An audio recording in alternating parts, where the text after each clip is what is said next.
It's a Married with Channels podcast. My name is Moose. And I'm Jody. And we're a married couple. Talk about movies and TV shows. Yep.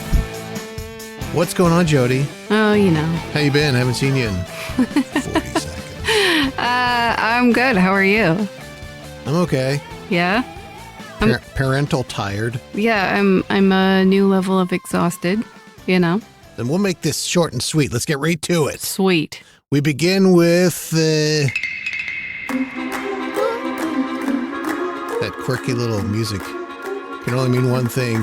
White Lotus. Oh, you're trying to clap. There's lots of clapping. I'm clapping. Clappity clap. White Lotus, season 3. We just wrapped it up last night as we record on a Monday. And a good season. Like an interesting season. I didn't think I'd like the show set in Thailand. I think because I always wanted to be in Hawaii.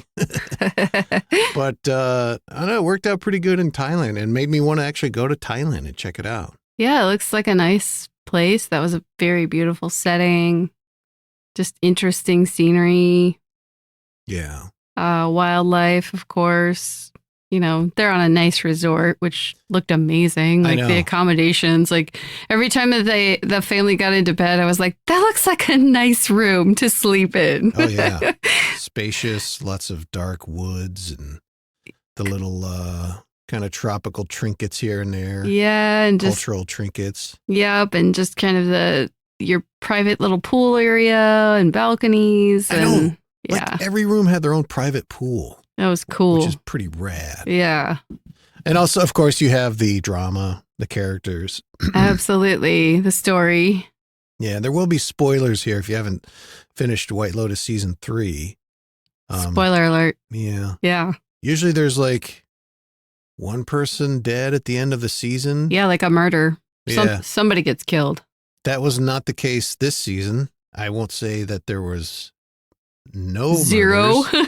there were more than 0 murders. Correct. Yes. But again, an interesting show that kind of gets into these interesting characters and yeah. You know, I think we've talked about this show obviously before as it's season 3 and we've watched every season. But it's I know at its base level there's probably like a foray into the world of rich people have problems too. Yeah, And I mean, can be fuck ups and, you know, make bad decisions just like us poor folk. Yeah, they can have just as much dysfunction and problematic behavior in their lives as well.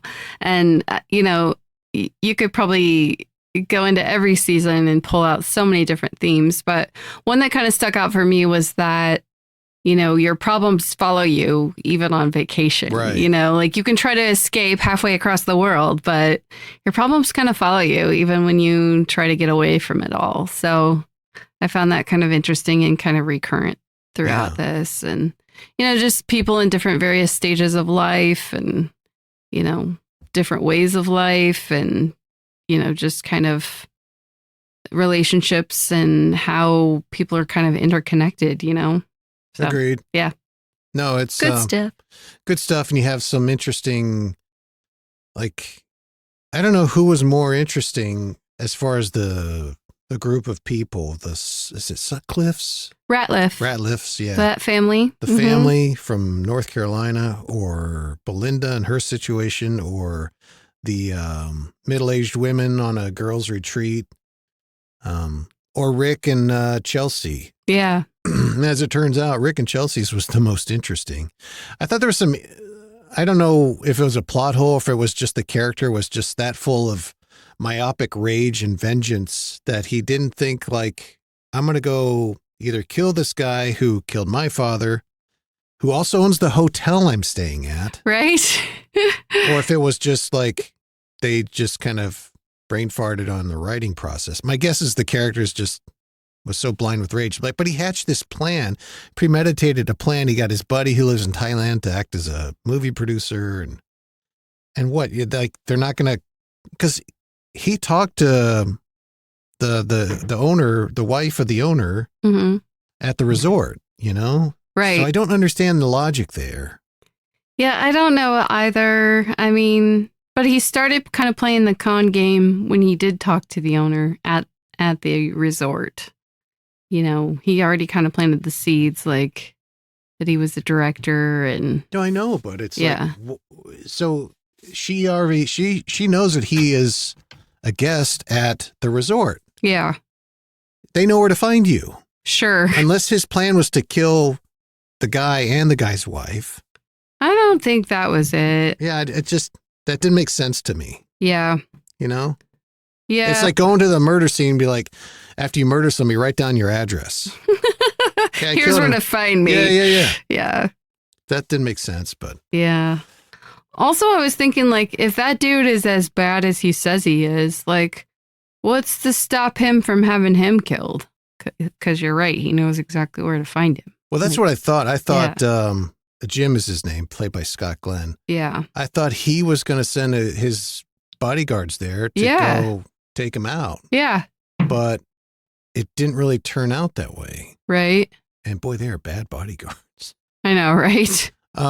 But here's the scene right before S hits the fan in the final episode. Rick and Chelsea are sitting down for breakfast, and Rick he was just confronted by Jim about, essentially he called his mother a whore, threatened him with, because he's strapping a gun. Jim showed him his gun, says, you want to fucking go?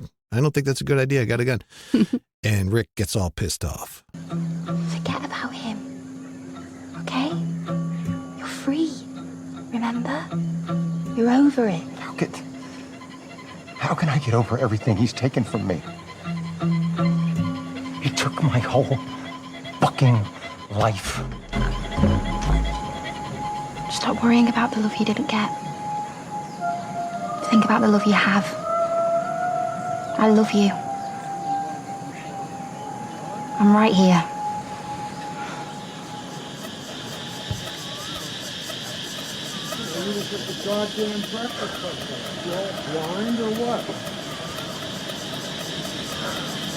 Please don't do something stupid. Poor God bless Chelsea. She was all about Rick, and he could not see that. All he saw from episode 1 was blind vengeance. Mm-hmm. He was just dedicated. The only reason they went there is because he wanted to find this Jim guy who's the owner of the resort, who allegedly killed his father when he was young, ruined his life, Mm-hmm. and kill him. Yep. Could not see, like she said, the new love that was there with her. Yeah. Sad. Yep. But good show. And all the characters, I mean, were you holding your breath when Tim passed around the suicide fruit milkshake? Yes. Yes. I was like, oh, this whole family, really? Oh, that's going to be sad for the one kid to be the sole survivor of. Like, that's just weird. Yeah. Yeah. It just like, it's kind of sad, like the lengths that people will go to when they kind of don't want to face down their inner demons, you know, both Rick and Timothy Ratliff, you know, it's like he's got a monster waiting for him at home, you know, Yeah. and he doesn't want to face it. And so, yeah, it's just interesting stories, all of these characters. And Yeah. yeah. And the turns some characters make, like Piper and this whole ditching the posh life for the simplistic Buddhist monk life. Yeah. I'm going to give up college and my scholarships and Her my sweet things that you Yeah. can live without.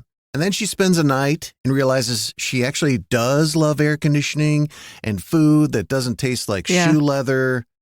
Yeah. And then you have Saxton, who comes to this realization that there's more to life than protein shakes and, scoring babes. Kind of interested to see what season 4 entails. Where they'll go next. Yeah, maybe somewhere like the Seychelles, like, Yeah. yeah, kind of tropical and nice. Tahiti or Bora Bora, you know? Ooh, Bora Boras, do some surfing. I know. We'll see. I'm sure Yeah. they'll announce that within the next few months. Yeah. The locale. Let's move on. Oh, go watch White Lotus season 3. Let's move on to Reacher season 3. Yeah. Of course, this is the series based on the Jack Child novels about this giant man who just kind of vagabonds around the country, helping people out with their skirmishes and problems with gangsters and assholes. And this Yep. season, huh? Yep. And this season was, I think, a step up from season 2. I felt like season 2 was lacking. Yeah. I don't know what it was. Maybe it's just kind of boring with the whole like his platoon. Sure. But yeah, this one was interesting. I like that you had the kind of like the drug smuggling, gun smuggling element. There's some vengeance involved. There's other stuff. Yeah, Reacher doing Reacher stuff like kicking ass. There's Anthony Michael Hall. A lot Yeah. of that going on. Yeah, Blast from the past there. weird science among others. But yeah, Anthony Michael Hall's in there. And you had the big, they teased it before the season aired. Reacher facing off against this guy who's like a foot taller than him. Paulie. Yeah. Yeah. I think in real life, he's called the Dutch Giant. Is he? Yeah. He's like 6'8", 6'9" or something. And Olivier Richters. yeah. Okay. But they teased this whole like, oh, Reacher's met his match because he can handle himself in a hand-to-hand fight, but this guy's going to clean his clock. Yeah. And they kind of teased that. Yeah. And I thought they'd pull like an Indiana Jones where they're going to fight and he just pulls out a gun and shoots the guy dead, walks away. But they had quite the extended fight. They did. In the last episode. Yeah. Formidable opponent for Reacher. Yeah. Yeah. And he had his wits about him to not only hold his own against the big guy, Paulie, but also beat him with his mind, even though he's not as big as the dude. Yeah. I think he even said as much like, you may be bigger than me, but I'm smarter than you. Yeah, totally. Yeah. But I liked the season, and I thought it had some really good kind of quippy humor, you know, some interesting humor there and some heart, like some heart, yeah. You know, there always seems to be a situation that Reacher finds himself in, and like he's kind of portrayed at first like this ruthless killer guy. He's just like killing people just because. But then there's always like a dilemma where you kind of see like, oh, he does have a heart, you know, he is kind of a gentle giant. So I kind of like that part. But a gentle giant who knows how to kick ass. This is true. Especially when there's some bullies picking on this dude that he's friends with. And my family gets to live in a double wide down by Carson Creek. Now, how's that fair, huh? It's not. Just like it's not fair that you're ugly. Sometimes we gotta play the hand we're dealt. And who the hell are you? I'm Richard's friend. So if you're smart, you'll get out of here before I hurt you. Get yourself a little babysitter now? So you're stupid and ugly. Starts kicking ass. Ooh, arm break.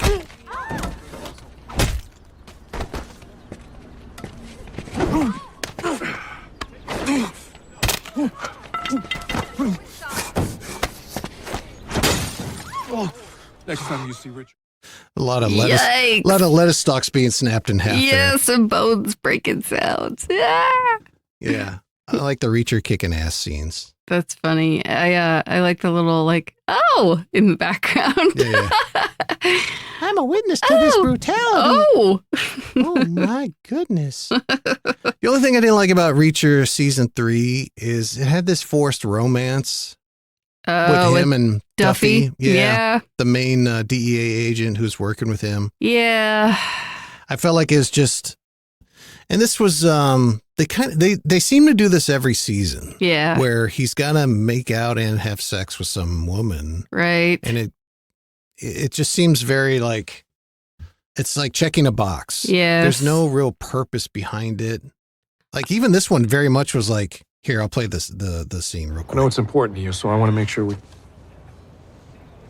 She grabbed him, kissed him. What the shit? What? That is not happening twice. I didn't even know it was going to happen No, once. I am not getting involved with someone I work with. Understood. But for the record, you kissed me. Yeah, and for the first and last time, buddy. Yeah. Yeah. I don't know. Like, at first I was like, well, maybe this is like a stress relief. You know, they're kind of getting frustrated with the case and they seem to be kind of fallen a step behind throughout. You know, they're not any closer to finding Teresa. Maybe it was just like a stress relief kind of thing. That's kind of how I viewed that one. But you're right. It does kind of have a formula and like, okay, you don't have to do that. Yeah, I don't think, there's no purpose to it. There's no point there. Yeah. She was not, they're not even like building up any tension Yeah. sexually.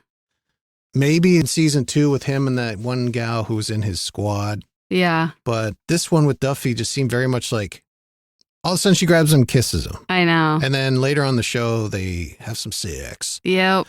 So anyway, but other than that, I mean, I thought it was a great season. And Yeah. I liked the action. I liked the writing. Yep. I think Alan Richards is great. He's actually a very outspoken guy. I don't know if you've seen interviews with him. I have. It's great. Yeah. Yeah. He's kind of endearing to me. Yeah. I like him.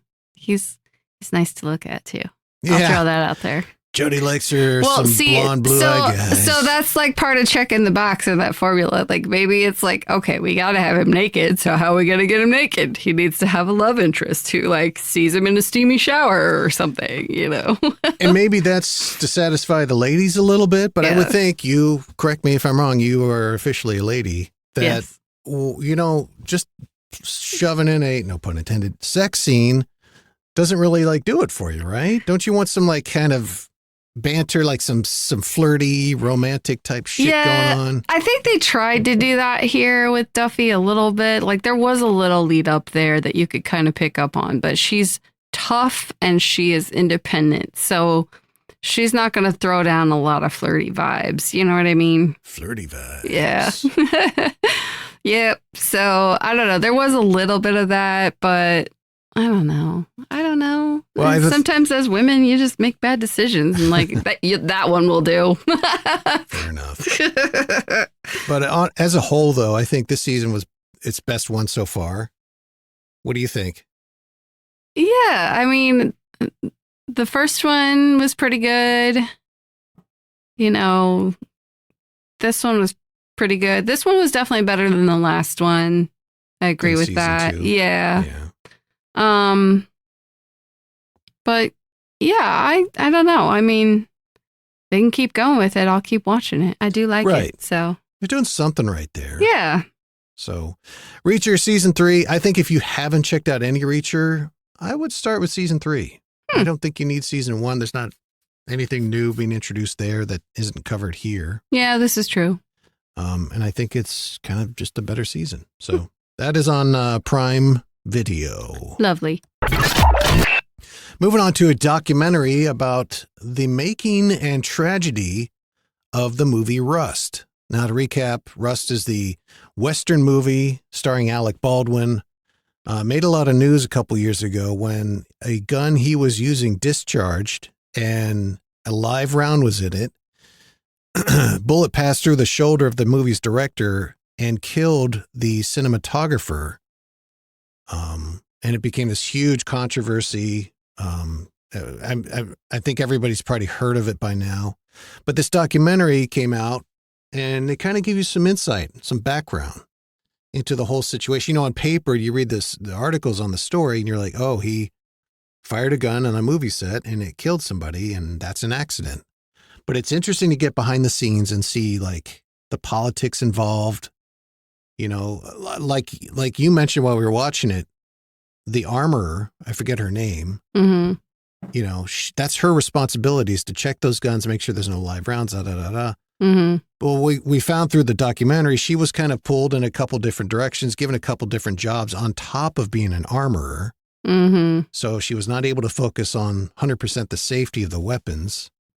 Yeah, and those concerns were expressed. Like, there were text messages and emails saying like, hey, this is not safe. I'm not able to do the job I'm supposed to do here. Yeah. And they were kind of like, tough, too bad, kid. This is the way it's done, Right. Budget, go. And people cut corners and someone paid the ultimate price for that. Yeah, and then someone else's life got ruined for that. Like multiple people probably got ruined a little bit for that. Yeah. So, it's a very unfortunate accident. I don't understand how that happens at I don't all. know. I mean, You would think on any movie set, the armorer Yes. is 100% the armor and that's it.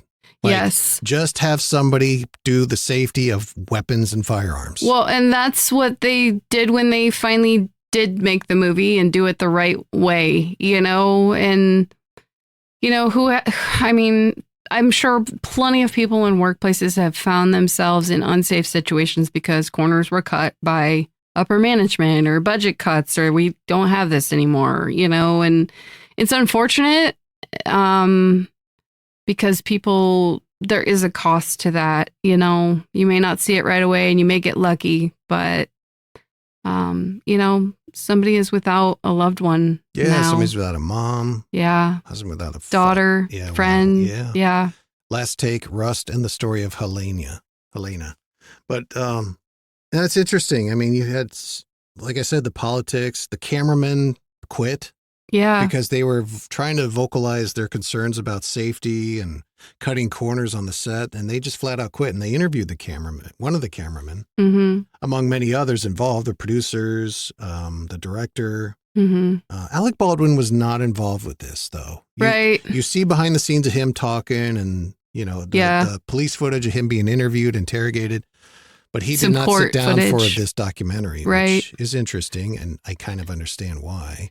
Yeah. But it's I think it's worth watching because it's one of those like, well, there's more to it than what you've been seeing in the papers and TV. Yeah, even if you followed along with the court case, there's more here that but it's funny because afterwards, hindsight is always 20/20. Like, if this many people were this concerned, why wasn't it addressed? Why wasn't it changed? Why, like, if you all kind of felt that way, why didn't more of you speak up and loudly, I'm sure there's a little bit of hubris there. They feel like, well, it's fine. It'll be fine. Yeah. We have an armor. Everything's fine. There's no need to, obviously nobody can see the future.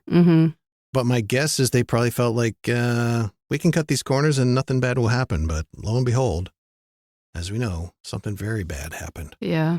But I would definitely go check out the documentary.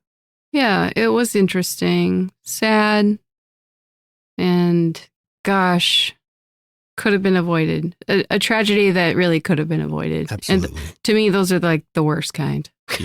Yeah. So go check that out. I believe that's on Hulu. It is available now. And finally, something we haven't done in a while. Yay! Yay! What the kids are watching. Yeah. Our 13-year-old is occasionally with us watching Kitchen Nightmares. Yeah.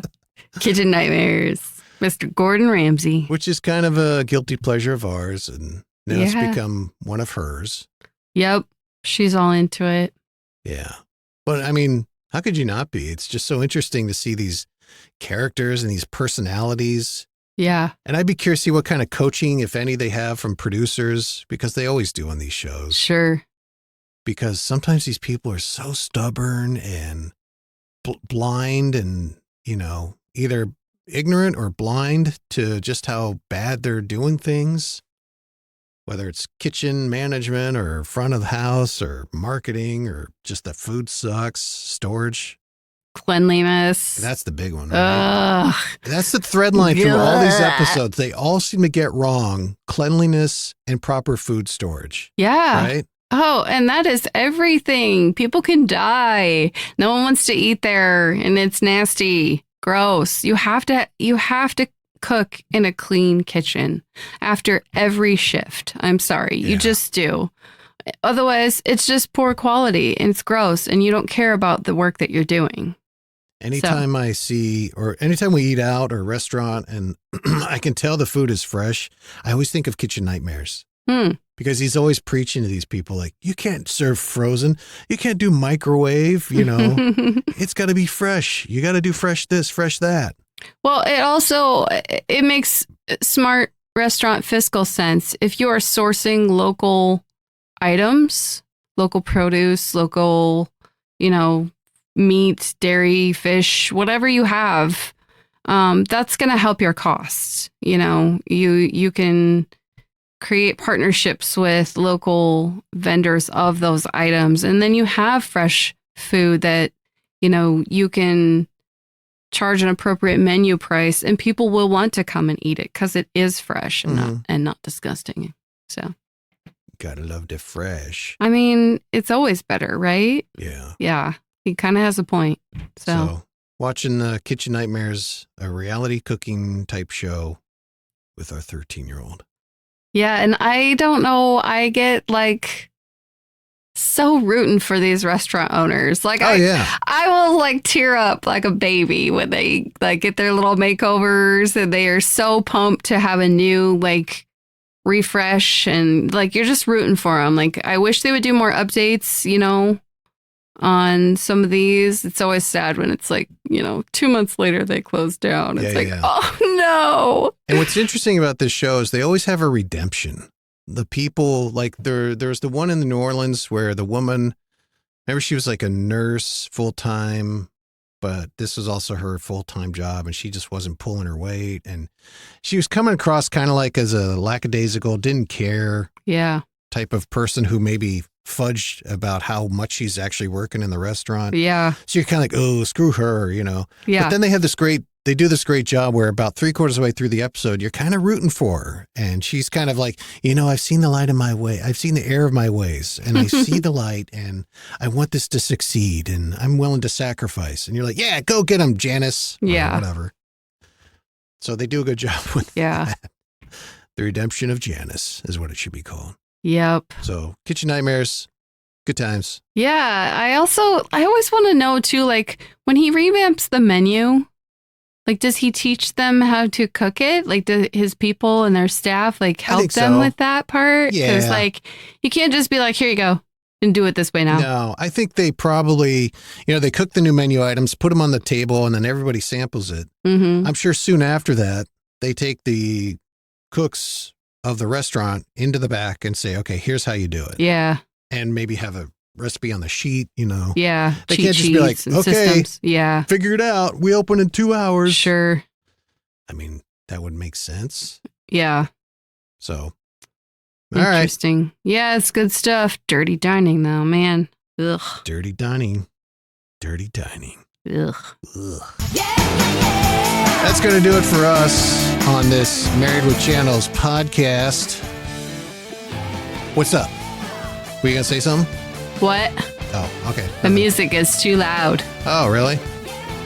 That's really loud. How about now? That's better. Okay. Can't hear anything. You're just rocking out over there. Yeah, don't mind me. All done with podcasts. You're like, woohoo. I'm going to crank it. Yeah. This goes to not 11, but 12. Married with Channels podcast. Married couple talking to movies and the TV shows. Yeah, and we'll be back again soon with another episode. Until then, make sure you give us a good review and in your podcast providers. Share, tell your friends. Absolutely. Until next time, I'm Moose. I'm Jody. We'll see ya. Bye.